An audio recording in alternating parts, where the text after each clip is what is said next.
What's up everyone, John Rettinger from Techno Buffalo here. There's been a flurry of iPhone 4G rumors coming out recently, and I want to put them all together into one place. And actually when you do, we get sort of a clearer picture of what we can expect from the 4th generation iPhone, and we can even sort of extrapolate when a possible release date is going to be. Let's go ahead and get started.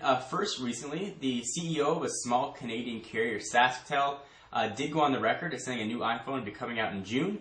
His company does run a CDMA network, which is what Verizon and Sprint run on, but they are getting ready to launch a 3G HSDPA, which is the same network technology that AT&T uses, a little earlier on in the summer, and is claiming that they will have the HSDPA GSM version of the iPhone.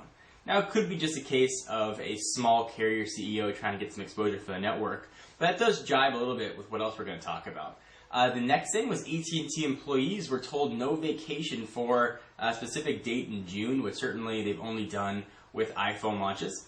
And they usually coincide with Apple's WWDC, or Worldwide Developer Conference, which has generally been when the next generation iPhones have been announced. We saw it with the 3G, and we saw it the following year with the 3GS. Traditionally, the phones have been announced in June, released in July, and all these conferences always take place at the Moscone West Center. And the calendar there, if you check it out right now, says there's a corporate event that's being booked, or that's already been booked, from June 28th to July 2nd, which certainly would jibe quite nicely with not only the time of Apple's Worldwide Developer Conference, which is generally just about 5 days-ish, but also the time frame that we're hearing the rumors of an iPhone 4G launch. So let's talk some of the features that we expect to see. Well, rumors have been circulating, I guess, the past day about an all-aluminum enclosure in the next generation iPhone. I'll show you guys a picture of it right now. We talked about it a little bit on Techno Buffalo. Now, while there's a very good chance this is a fake image, I think the design cues that we're seeing in that image, though, may actually come to fruition. The all-aluminum enclosure is what Apple did with the iPad, and there's been a lot of talks, okay, is an all-aluminum enclosure going to reduce Wi-Fi and 3G reception? Well, the answer is really no. What Apple did was, instead of making the back of the Apple logo sort of look like a mirror, it's actually right where the Wi-Fi radio is placed. Now, certainly there have been some Wi-Fi reception issues with the iPad. We can only assume that the engineering team has learned from those.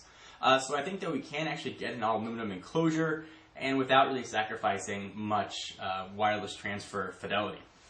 That's one of the big knocks on having a wireless. That was also why the first generation iPhone sort of had the aluminum on the top and the black down below. The black was where all the sort of wires and antennas were, and on the iPhone 3G and 3GS, the plastic, so the signal could be transmitted a bit easier. So let's talk about some features. There's been talk of video chat and mobile iChat in the iPhone since before we even saw the first generation iPhone. However, there seems to be more concrete evidence of us finally seeing iChat in the 4th generation iPhone. Developers and some really fantastic hackers have gone through the SDK for OS 4.0 and have gone through and seen many instances of mentioning of iChat, and even gone through to extrapolate icons that actually show what the video chat icons will look like. So I think we're finally going to be able to see this. It looks like AT&T's network has gotten into shape where it can finally support it, which may have been the reason we didn't see it in previous versions.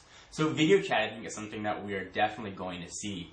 Apple has been addressing, albeit very slowly, some of the biggest concerns and problems people have had with the iPhone operating system. First, it was no MMS, then it was no cut, copy, and paste, then it was no multitasking, which we now have with iPhone OS 4.0. I'm sort of seeing things one by one start to get slashed out, and the video conferencing is sort of the next big thing that I think is due. So with OS 4.0, we see multitasking, we see folders. What we don't see and what we haven't had is any sort of file management system. You can't just put something in a folder and go back and get it later like you can in OS 10 or Windows. You can create folders for apps, but not really folders for documents. We're seeing universal inboxes, which is something that Apple definitely needed. Although I do expect that when OS 4.0 is finally launched, we'll have some additional mail features, which the mail is really a lacking application on the iPhone. Ability to star or flag and better integration, I think, with online storage and Exchange servers are something that's going to be coming. But I know all you guys are out there wondering, what about an iPhone on Verizon? Well, I've gone on the record as saying I didn't think one was coming. I've been saying it for years.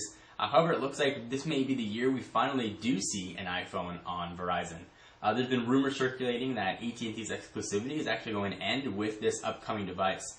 So if we were ever going to get an iPhone on Verizon, I think we've got the best chance of seeing it on the 4th generation phone, which again looks like we could end up seeing towards the tail end of June, which would be really quite nice. The other hardware manufacturers and software manufacturers have really caught up to Apple. I think Apple set the bar very high at the 1st generation iPhone, and then we had WebOS and Android, and even now Microsoft's Windows Phone 7, which dropped the series from its name, are starting to give Apple a good run for their money, and they're being forced to compete now and forced to re-innovate.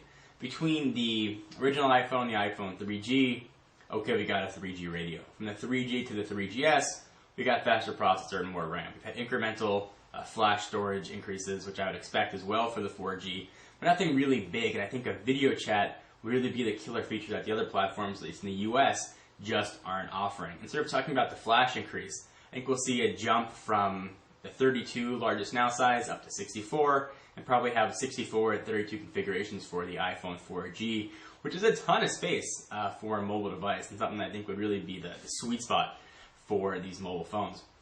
So what do you guys think about the iPhone 4G? I think that Apple's got a few sort of aces up their sleeve with tricks they haven't showed us yet. I think the biggest trick they're going to show us is going to be video chatting.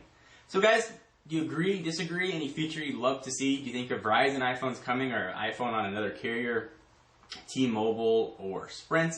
I'd love to hear from you, either text or video response.